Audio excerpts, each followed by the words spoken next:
Поларната зима се чини и годинава ќе остави сериозни последици кај овошните и лозовите насади кои подоцна негативно ќе се одразат врз вегетацијата и родот.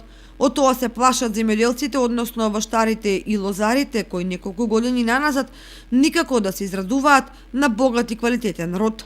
Таков е случајот со сопствениците на насади со вишна, кајсија, цреша, дотолку повеќе што родните дрвца се уште не ги санирале штетите од измрзнувањата во претходните години. Тенкиот снег и минусните температури не и одат во прилог ниту на хидролошката ситуација во регионот. Долготрајната суша најсериозно се чувствува во ридско-планинските реони, каде природните извори се речиси секнати, по домакинствата се потешко се снабдуваат со вода за пиење. Уште потешко име на сточарите, кои добитокот го водат и по неколку километри за да го напојат. Таков е случајот во селата Нивичани, Пантелеј, Рајчани.